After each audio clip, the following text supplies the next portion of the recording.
નવાઈ ભરે આંખે સુધી तो मोची भगत सामी ताके ज रहे थे। नवाई भरे आँख से वो मोची भगत के सामने देख रहे थे।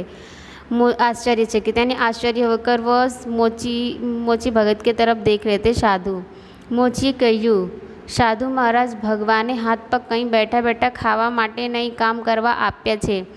मोची भगत ने कहा, साधु महाराज भगवान हाथ पैर दिए बैठे बैठे खाने के लिए, अगर हम काम करेंगे तभी हम खाना खाएंगे। आ सांभળી साधु बोल्यो। यह सुनकर साधु बोला, मोची भगत साची बात छे। मोची भगत यह सच्ची बात है। भगवाने काम करवा हाथ पग आप्या छे। भगवान काम करने के लिए हमें हाथ पैर दिए हैं। हमें हूँ पण हाथे कमाईने ज खाईश ने तमारा जेवो आनंद जीवननो साचो आनंद मेळवीश। तो साधु महाराज कहते हैं कि मैं खुद कमाऊंगा और खाऊंगा और जिससे जीवन में सच्चा आनंद मिलेगा। साधु कोई ऊंडा विचार में पड़ी गया था। पोताना कामे वळता मोचीने साधु पूछी, केम मूंगा थई गया? मतलब साधु विचार में पड़े गए और मोची साधु से पूछते हैं कि आप इतने विचार में क्यों स्तब्ध यानी शांत हो गए हो? साधुए કહ્યું, હું मूंगा નથી થઈ ગઈ, मैं चुप नहीं हो गया हूँ, शांत नहीं हुआ, विचार में पड़ी गयो छे, मैं विचार में पड़ा हूँ। सा विचार में पड़ी गया छे महाराज? कौन से विचार में खोए हो महाराज? मैं तमने કહ્યું એ ખોટું છે, मैं जो आपको कहा वो बुरा है? તમારી વાત નથી, મારી વાત છે। तुम्हारी बात नहीं है, मेरी बात है। साधुए मोची साथे गंभीर भाव जोईने કહ્યું। साधु मोची के सामने गंभीर भाव में देखने लगते हैं। हूँ पण नानू मोटू तप तो करूँ छूँ, मैं तो छोटा मोटा तप तो करता ही हूँ। जेम मारी पासे सोनू बनावनी साधे और मेरे पास सोने बनाने की साधन है, छतां मैं एनो उपयोग मारी जात माटे कदी कर्यो नथी और इसका उपयोग मैं कभी अपने लिए किया नहीं हूँ। भिक्षा मांगीने पेट ने खाड़ो पूरू करूँ छूँ।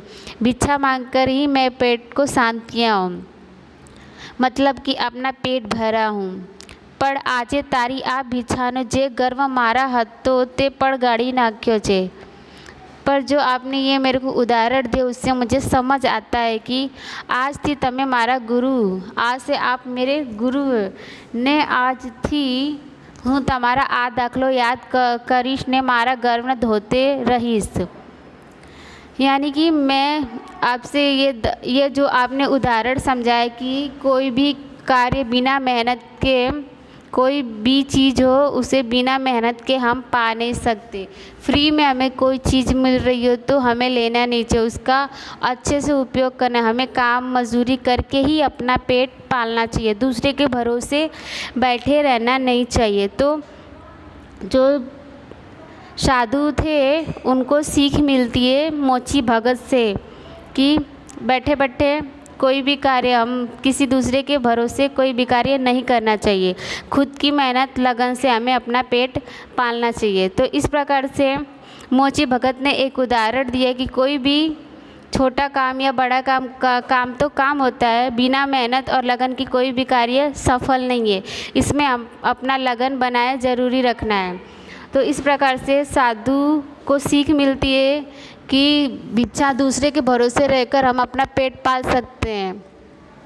तो उससे वो एक तो इससे मतलब कोई भी हम कार्य करते हैं तो उसको अपने अनुसार ही करना चाहिए, किसी के भरोसे नहीं रहना चाहिए।